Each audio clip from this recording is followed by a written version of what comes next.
Le manchot empereur, c'est une espèce très intéressante pour étudier l'impact du changement climatique en Antarctique, parce que c'est un prédateur qui va se nourrir de poissons, de krill et de calmars en mer. Et ça, ces espèces-là, toutes les espèces de poissons, c'est des espèces qu'on ne peut pas suivre, qu'on ne peut pas quantifier en mer. Donc en fait, l'empereur nous sert d'un indicateur de l'impact du changement climatique sur l'océan Antarctique.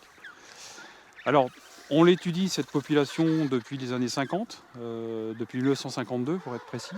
Et actuellement, il y a une collaboration entre deux laboratoires du CNRS où on va marquer les animaux avec des petits transpondeurs et on va pouvoir les suivre d'année en année de manière à suivre l'évolution de la population et comment est-ce que le changement climatique à venir, notamment la diminution de la banquise, va impacter cette population-là.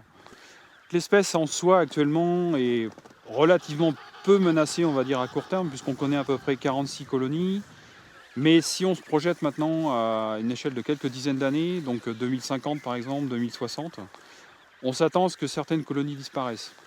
La colonie qu'on voit ici, elle a diminué de moitié dans les années 70, et suite à une diminution de la banquise autour de l'Antarctique. Ce n'est pas le seul cas. Il y a aussi une colonie qu'on trouve à 3000 km d'ici qui a diminué aussi de 50% dans ces années-là. Et il y a encore une situation plus extrême, c'est en péninsule Antarctique, où une colonie de manchots empereurs a carrément disparu en l'espace de 50 ans suite à la disparition de la banquise en péninsule Antarctique.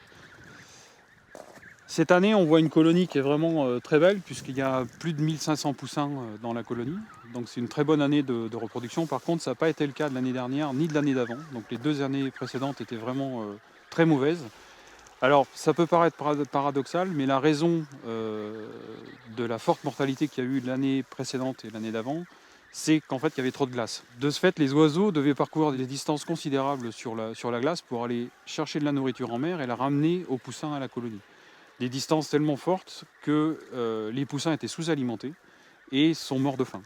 À titre d'exemple, l'année dernière, seuls 100 poussins sont partis de la colonie vivants sur un peu plus de 2000 au départ. Donc il y a eu une mortalité vraiment catastrophique, une hécatombe sur la colonie. Et cet effet-là, on va le voir dans 5 ou 6 ans.